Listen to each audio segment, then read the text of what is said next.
and welcome to Out of the Gate, Daily Racing Form's weekend handicapping preview program. I'm Dan Illman. Thanks so much for watching. Here's what's coming up in this week's edition of Out of the Gate. Daily Racing Form handicapper Matt Bernier and I are going to take a look at three major stakes races. The DRF Bets race of the day, the Grade 3 Sham Stakes for 3-year-olds, 3-year-olds at Gulfstream Park, and the Mucho Macho Man Stakes, and then older turf horses at Santa Anita in the Grade 2 San Gabriel. Nicole Russo's Pedigree pick segment will focus on two stakes races at Gulfstream Park. Peter Thomas Fornatel's got Tourney Talk, JK's Play of the Day, the Santa Anita Pick 3, TimeformUS Spotlight. Craig Milkowski looks at the Sham Stakes, plus best bets, horses to watch, and lots more. So let's break Out of the Gate. We begin Out of the Gate with our Horse Watch segment. We bring in DRF handicapper Matt Bernier. You're not going to tell me that Bob Baffert's got another good 3-year-old, are you? It's the way it looks anyway. This horse debuted on New Year's Day. This is a horse called Axeman. He's a 3-year-old now. He's by Misremembered. We're going to take a look at the stretch run of the debut right now. He's already put everybody else to bed. He went right to the front, and he goes off and draws off like a good thing. You see the fractions, 21 and 3, 44 and change for a half mile. He's a half to Indian Blessing. He's also a half to Roman Threat. Roman Threat was all sprint. Indian Blessing mostly sprint, but she won the juvenile fillies as a 2-year-old. There's a part of me that wonders if this pedigree is just so slanted towards speed that maybe this horse ultimately, this is going to be his game. He's going to be a shorter distance kind of horse. But look, a 96 buyer in the career debut is nothing to sneeze at. Baffert, look, the rich get richer. He's going to get every chance to prove himself against better horses in longer distances. Maybe sprinting will be what he wants to do, but it looks like he's got a very bright future. I'm interested to see what kind of future my Horse Watch has. That's Accelerate. And everybody knows Accelerate for his upset victory over Arrogate in the San Diego Handicap. More memorable for Arrogate's no-show performance. After that race, John Sadler got real ambitious for Accelerate. A horse that's mostly a mile or 8.5, maybe 9's his longest distance. They sent him a 1.25 miles in the Pacific Classic. He ran okay to be a well-beaten third. I think he earned a 110 buyer speed figure. I think the Pacific Classic took all the starch out of him. Sadler gave him time, ran him in the Breeders' Cup Dirt Mile off of a little bit of a layoff. This horse doesn't seem to run his best off of a layoff. And then most recently, we're going to take a look at that race right now. This was another layoff, and this was the Grade 2 San Antonio on opening day at Santa Anita, and you see Giant Expectations on the lead. Look at these fractions for a 1.16 miles. Just a weirdly run race where Giant Expectations goes gate to wire on a speed-friendly track. Collected, the Breeders' Cup Classic runner-up, is on the outside. He was taken back to last.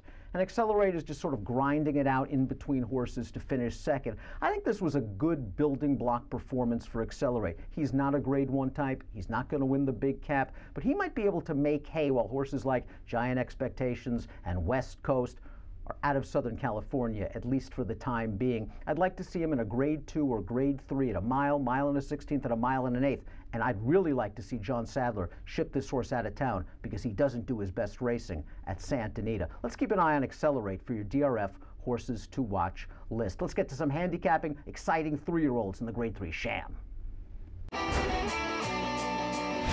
Let's take a look at the field for the DRF Bets race of the day for Saturday. It's the Grade 3 Sham Stakes for 3-year-olds going a mile. $100,000 is the purse. For expanded stakes previews, please visit video.drf.com or the Daily Racing Form YouTube channel. Lots of stakes action on Saturday, Sunday, and even at Monday at Laurel, thanks to this miserable spate of weather in the Northeast. Bob Baffert's got this race over a barrel. He's got the 3-5 morning line favorite, the number 6 McKinsey. But in the back of your mind, you got to be thinking, the other Baffert. Isn't that a potent angle in these stakes races? No, it has been in the past. Now, whether or not Mourinho ultimately wants to go 2 turns, we'll find out maybe on Saturday afternoon. I just kind of wonder if this is a scenario where maybe he's so talented that he's capable of going 44 and change for a half mile, but ultimately he's wanted to go longer. The pedigree would suggest distance is his friend. His most recent run, I didn't think it was offensive. He ran in the Bob Hope. This was at Del Mar, and unfortunately for him, he happened to run into a horse that ended up turning out to be quite good in Gravitas. Gravitas cleared off to the front. You see Mourinho right now. He's going to pop to his left lead at the end of the race. And again, I wonder if it's just a product of he's capable of running that fast because he's simply that talented. I wonder if distance, ultimately, if he can get a half mile in 46 and 4, 47, maybe he can stretch that speed out. And I think you hit the nail on the head when we talked about it in the stakes preview. It's not like he's got to go 1.25 miles. He's going a mile distance here. If he's ever going to get it, Saturday's the day. I think they tried to rate him in that spot to see if he would have a better finish. Blinkers come back on for this race. The TimeformUS pace projector, which you can find in the stakes previews, has him on the lead, and I think he is going to try to wire this field. The problem is McKinsey He's going to be probably breathing down his neck on the backstretch. Let's go to his most recent performance. Start number 2, the Grade 1 Los Alamitos Cash Call Futurity. This is a very good field. On the far outside, you've got Solimini, who had just finished second in the Breeders' Cup Juvenile. You've got a very nice Hollendorfer horse that you're very high on and still regard in between horses. And just consider that McKenzie was into this race early. We're picking it up in the stretch when he's down on the inside, which historically is not the best part of the track in Los Alamitos. But he made a big early wide move to get into the fray. This is the first time going 2 turns, only start number 2. You saw him flash in his tail. I don't like that sort of behavioral problem, but he's still learning.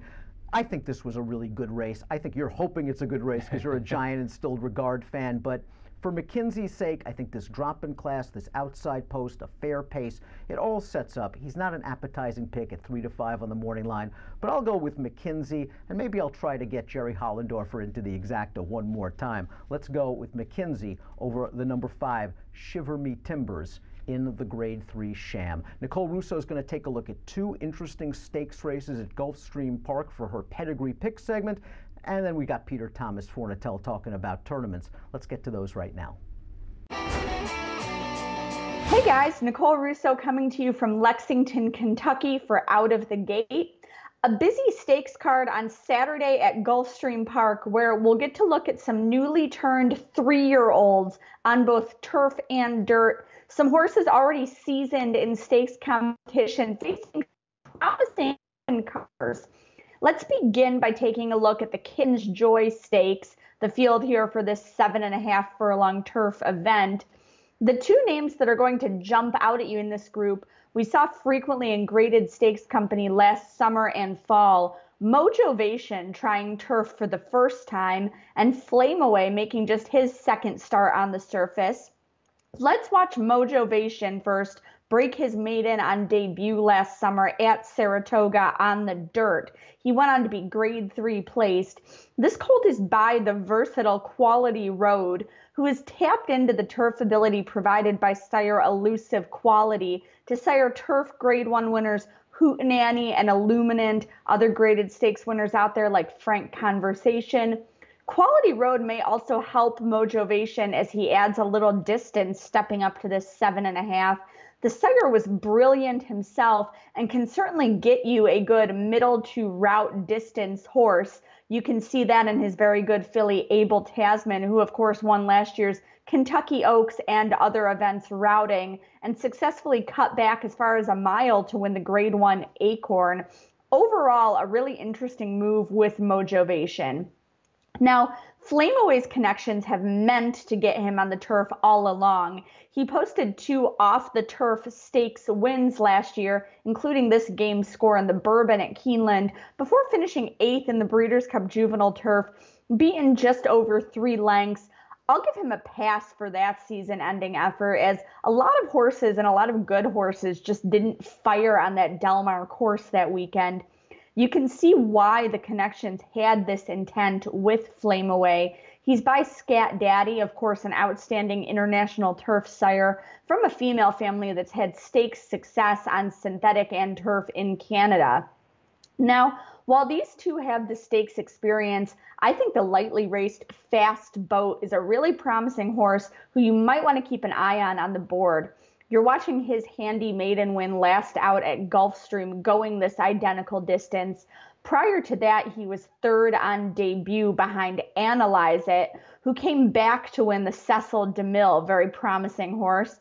Fast Boat certainly has a page that says turf to me. He's by the versatile sire City Zip and out of a Lemon Drop Kid mare. This one, I think, a real threat as he gets his class test against stakes company and might offer a little bit of a value against those stakes seasoned competitors. Now, we'd be remiss if we didn't quickly take a look here at the field for the Mucho Macho Man. Going a mile on dirt on the Saturday card, this is a springboard into Gulfstream's major 3-year-old Triple Crown, perhaps later in the winter and spring. The likely favorite is the unbeaten Dak Attack, last seen winning the Ellis Park Juvenile in August. This colt from the immediate family of Kentucky Oaks winner Proud Spell definitely has the female family behind him as he stretches out.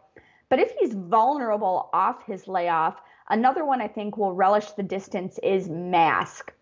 And this $685,000 yearling debuted last October. You're watching him win that debut here, going just 6.5 furlongs at Belmont. He's a son of multiple classic sire Tappet and also from a female family that has shown route ability. His stakes-winning dam is a half-sister to Whitney Handicap winner Bulls Bay, among others. So another 3-year-old on this card who I'll be watching closely as he steps up to face stakes competition. That's all for Pedigree picks this week on Out of the Gate. Now let's get you over to Peter Thomas Fornatale for Tournament Talk. Peter Thomas Fornatale back with you on Out of the Gate, coming to you live from the middle of the bomb cyclone that has descended upon the Northeast. I'm actually not in the Brooklyn bunker, obviously, today. I'm no longer in frozen Maine. I'm now on frozen Long Island, actually just a few miles from Belmont Park and the future home of the New York Islanders. And if I look out there, you know, I think there are a couple of kids building a skating rink here. So I think hockey is alive and well in Nassau County. I'm here with you today, though, not to talk about hockey or meteorology, but to talk once again about handicapping tournaments. Specifically, I wanted to follow up on a little idea I put forth in this segment on this show last week, which was about horse player New Year's resolutions. I followed that up with a piece on drf.com about record keeping, specifically about what a good idea it is to keep records of your tournament play. I bothered Out of the Gate regular and my co-host on the DRF Players podcast, Jonathan Kinchin, to share the spreadsheet that he uses, the template for the spreadsheet that he uses to track his contest play. And we're going to share that with you. And I just wanted to show you the type of fields you can go ahead and put in there, starting with what should be very obvious: date, the event, ratio. Now, what that means is the number of prizes to entries. So in other words, in our current Pegasus World Cup betting challenge qualifiers, in the first 2 rounds, 1 in 5 players advance. So 1 in 5, that's a 20% ratio, like the credit builder mentioned in JK's there. Then, of course, cost is obvious. Entries is the amount of entries you spend. It's worth going back and taking a look. Is it an efficient thing to play 2 entries, or are you better off value for money wise just playing 1? Your total spend on the event, obviously, if it's 2 entries, then it's an $11 cost. That's going to be that 22. And then you've got credits 1 and the seat credit package. You could also go ahead and add a column if you wanted about what separately what type of format it was. Is it an all-in event? Is it a live event? And then, of course, notes, whether they're notes about a tough beat like JK has in the one line there, or about what the format was, which is a very good idea. You might notice, hey, when it's all East Coast tracks, I do well. When it's West Coast tracks, I don't do so well. But if you take the time to make a spreadsheet like this, and you go ahead and look at the data and organize the data, and obviously it's a spreadsheet, you can make the calculations happen automatically. You can go ahead and then sort by format or entry number, and you're going to learn something about your play, and that's going to help you tremendously going forward. A little bit of advice from me to start 2018. If you have any questions, always up for talking further about tournaments or anything else horse racing related. You can catch me at Looms Boldly on Twitter or through the podcast. Email's another great way, podcast@drf.com. I'm about to freeze out here. I know I suffer for my art. I suffer for producer Craig and Out of the Gate, but I think you probably heard just about enough of me. But stay tuned to see what's coming up next on Out of the Gate.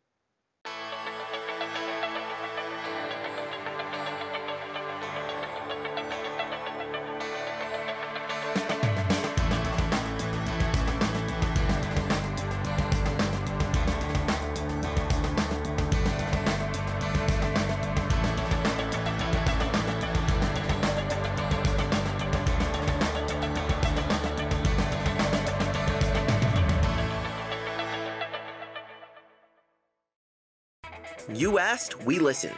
DRF Plus has more flexible subscription options. Use DRF Plus Basic for exclusive news and analysis, including our DRF Live real-time news feed. Or go deeper with DRF Pro and unlock buyers, closer looks, picks, and reports, including the DRF Daily Game Plan. DRF TV viewers get 50% off the plan of your choice. Use code DRFTV50 at checkout. Learn more about the DRF Plus subscription plans at drf.com/plus. Welcome back to Out of the Gate. Let's take a look at the field for one of the major stakes races at Gulfstream Park on Saturday. Tons of stakes on the card. You can find all the expanded stakes previews at video.drf.com or the Daily Racing Form YouTube channel. The Mucho Macho Man Stakes, carded as race number 10, one-turn mile. It's 100 grander. You got Todd Pletcher, you got Chad Brown. Who could ask for anything more? You're asking for something more. You're trying to beat both of them. Now I'm going to get a little bit greedy here. Santa Anita, I think, is a horse that's going to get completely lost in the shuffle. You mentioned it. You've got Pletcher, you've got Brown, you've got Dak Attack for Dale Romans off the layoff. Santa Anita goes out for Antonio Sano, I think a very, very capable trainer. You get Everett Ortiz Jr. The most recent start we're going to take a look at right now, I understand maybe it's not the sexiest thing on paper you've ever seen. This horse has been all out for a good 3/8 of a mile. But I just love the way that he digs in. He goes and gets another Sano runner down on the inside there in those white silks. He just looks professional. He's dialed in. There's a part of me that believes this run that you're taking a look at right now at 3/4 of a mile, he's only going to extend going out to this mile distance. And I'm also curious, there doesn't seem to be a ton of early speed signed on. I'm curious, is Everett Ortiz going to get this horse a little bit more into the running early and hope that that pedigree takes him that additional furlong? I think he has it in him to be closer to the pace. It might behoove him to do so because the likely speed Dak Attack is coming off of a lengthy layoff, and he might be short in his first race back, although our clockers have been raving about his early workouts. You saw him sort of grind it out in the final furlong. To me, that's a sign of a horse that's going to appreciate additional distance. So Santa Anita at a nice price under Everett Ortiz should get this one-turn mile. And I also think the number 6 Mask, who is stretching out for Chad Brown, is going to get this one-turn mile and probably a lot farther based on what we saw in his career debut at 6.5 furlongs. As we swing into the stretch, we see Mask getting ready to split horses. Now keep in mind that he missed the break and was under the whip on the turn, a horse that was sort of grinding it out. Now he splits horses. He's going to beat a couple of highly regarded next out winners, and he does it in fast time, an 88 Beyer speed figure. Now he missed some time after this race with what Chad Brown has described as baby issues, but it looks like he's training well for his 3-year-old debut. I'm not worried about the mile. I think he has enough tactical speed to stay within range of Dak Attack, and if this turns into a stamina contest between Dak Attack and Mask at the top of the stretch, give me Mask and Chad Brown. 2-1 on the morning line, a little bit light. I would need 3-1 before I place a win wager. Let's head on over to the Southern California, move from dirt to turf. Let's look at the San Gabriel. Let's take a peek at the field for one of the 2 major races at Santa Anita on Saturday. This one for older runners on the turf. The Grade 2 San Gabriel, $200,000 is the purse. We're going 1 1/8. It is a wide open race, and you can catch the expanded stakes preview on video.drf.com or the Daily Racing Form YouTube channel.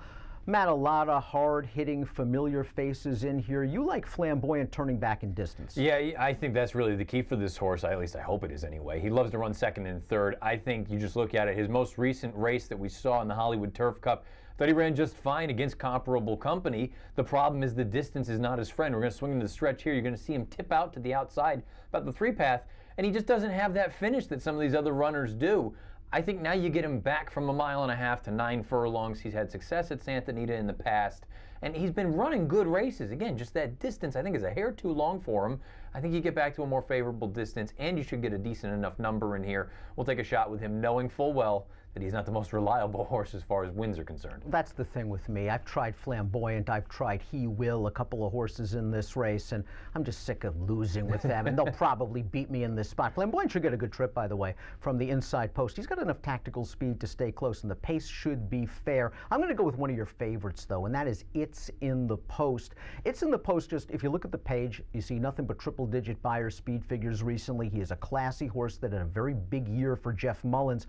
Let's go back to his race 2 starts back, the John Henry Turf Championship. In the race preceding this race, he was probably best, but was compromised by a bad trip. He deserved this good trip. And you saw in this race, he has the tactical pace to get the pocket. He eases out. He's eventually going to run down the pace setter in the shadow of the wire. After this race, he ran in the Breeders' Cup Turf.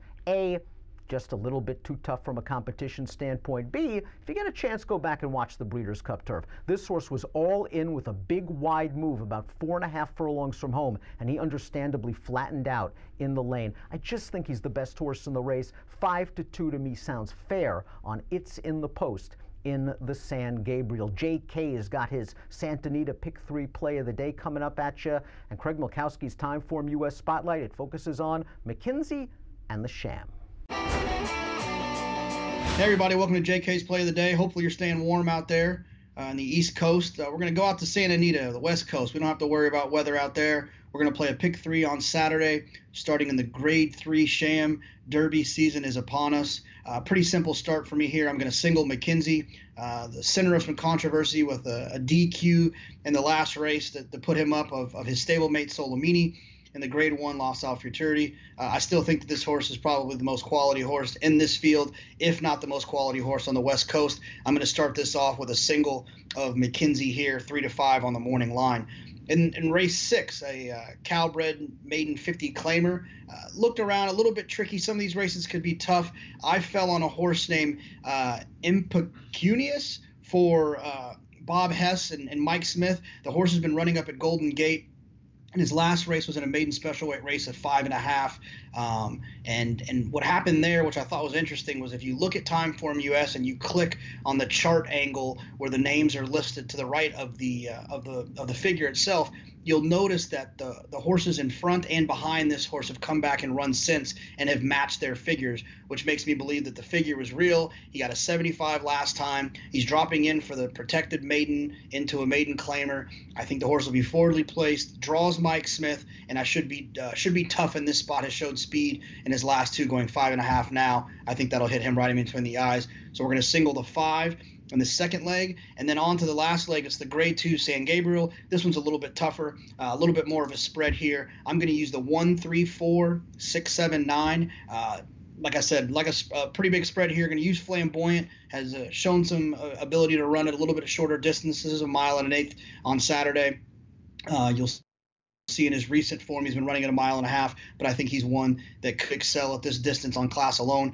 Top of the game, you get Kent DeSormo. I've said before, I think Kent DeSormo is one of the best grass riders in the country when he's on his game. When the space makes a ton of sense from a class perspective. Isotherm, who's moved out west to Philip D'Amato off of George Weaver. I don't think there's going to be a trainer move up there by any means, but I do think that D'Amato is a dangerous turf trainer you want to keep an eye out for. And then my biggest opinion is trying to beat It's in the Post. The horse is going to take a lot of money. Breeders' Cup horse ran well enough in the Breeders' Cup. I think that horse wants a little bit longer. This feels like a start to kind of get him going for a campaign in 2018. So we're going to try to fade him as the 3-1 favorite on the morning line. I think he probably could come down off of that. So in that race, we're going to use the 1, 3, 4, 6, 7, 9. We'll see you next week. Good luck. Hi, I'm Craig Milkowski for TimeformUS for this week's edition of Out of the Gate. Today I'm going to talk about the Sham Stakes. It's a Grade 3 being run at 1 mile at Santa Anita, and it actually has some Derby points, so there's always some interest in these races around the country. We'll start out by looking at the preview page, which is the first page you land on for any race in TimeformUS PPs, and I point out some of the relevant info here. I show the 112 is the race rating. That's kind of what we expect the winner to be able to run here in this race. You can see a small version of the pace projector where it has a red flag, see details. You can click on the pace projector anytime to get an expanded version and see all the horses, but that red flag does tell you it's going to be a hot pace. If it were blue, it would say it's going to be a slow pace. I did note over on the right, you see some equipment. I noted the relevant ones, the ones I feel are relevant, which is Moreno is adding blinkers, and McKenzie, who's sure to be the race favorite, is removing blinkers, and I think that could have an effect on the race for sure. I did circle the spotlight horses. I kind of put them in a rectangle there of the spotlight figures of the horses I think are the main contenders in here, and we're going to look at each one of them individually. The first one is All Out Blitz. He should be the 3 horse here once the PPs go final. And he ran a 112 breaking his maiden. The one thing that gives me pause with him is he's kind of been a speed horse. His best race, he won right up near the lead. He sprinted in all 3 of his contests. And that last win, the one with his best figure, the 112, came at Los Al. The daytime racing at Los Al, obviously, for horses of this quality. And what worries me there is Los Al is just a bit of an odd track. I don't like horses that run an aberrant figure there. They don't seem to back them up at other racetracks unless they have a history of running them.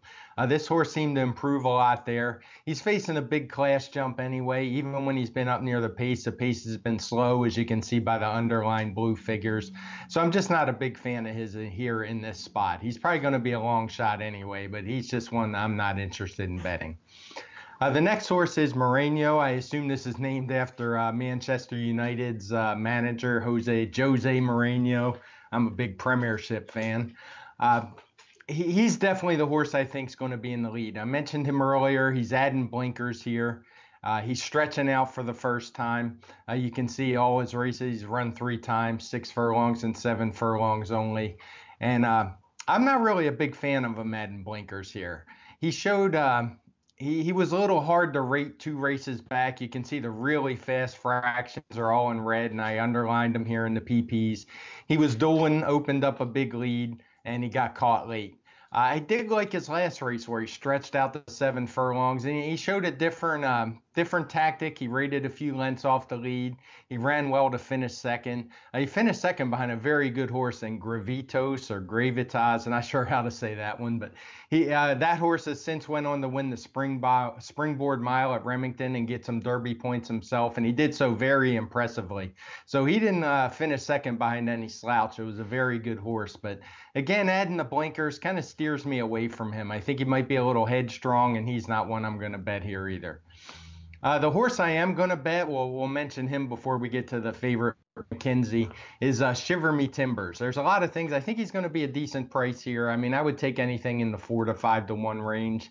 If I'm overshooting there and he's lower, it's a race just to watch, maybe for future races.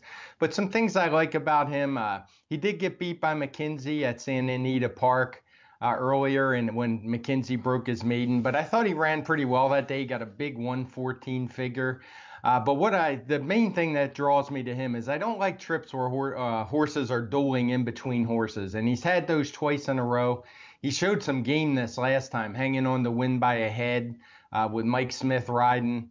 I was very impressed by that. That's a trip it doesn't always show in the figures, but I just like horses that show that fight. They're able to get carry on even though they're between horses for a long part of the race. So he's the horse I'm going to lean towards here. We will take a look at the race favorite McKenzie now. He's definitely he should be odds on in here based on just his speed figures. He's trained by Bob Baffert, who of course everybody knows. He's very good with these 3-year-olds this time of year. The only thing that last race was at Los Al, and even though he was elevated to the win, I think it could be argued he was at best the 3rd best horse in the race. He did finish second. He was put up above the winner Salamini, but he probably wasn't as good as the horse who was 3rd or the horse that finished in front of him. He ran well, but it's not so much that I don't think he can win here. I certainly do, but I think Shiver Me Timbers is going to offer a lot more value. I think he can improve off of his numbers, where I think McKenzie, we might see, he's probably already peaked out. He should get a little faster with maturity, but I don't think there's a lot of improvement based on his first 2 races. So I'm going to go with Shiver Me Timbers here, and that's it for this week from TimeformUS. We'll send it back to Dan in the studio. Time for our best bet segment. Matt, where are you going? Going to Gulfstream Park, race number 7. They're going to be going 7.5 on the turf, 3-year-olds and the Kitten's Joy. I think there's a horse in here, a couple of really nice horses, but one, I think the sort of sky is the limit at this point for Fast Boat, the number 5 for Christophe Clement. He broke his maiden most recently at Gulfstream. This was in December, and you're going to see right now he goes out there. He's a little bit goofy. He's going to swap leads a couple times, but you know what? To me, it's all about the finish. This is a horse that distance, not going to be a problem. Now, again, 7.5, really not a problem at this point, no matter what. But the way that he just levels off and goes on with it, Gaffa Leon rode very, very confidently. They made sure he was in the pocket going into the first turn as opposed to his debut, which, by the way, he happened to run into a horse called Analyze It, who arguably is the most talented 3-year-old that we have, male or female.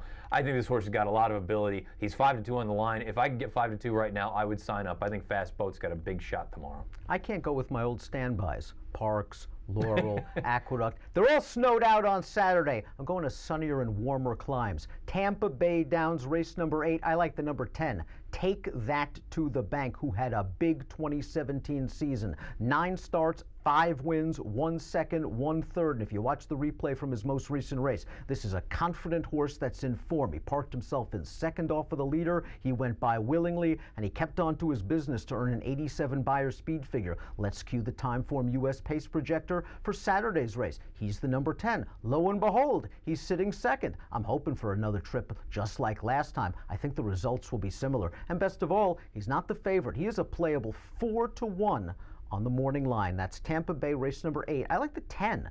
Take that to the bank. Thanks for watching this week. That's all for this week. Best of luck when your horses break out of the gate.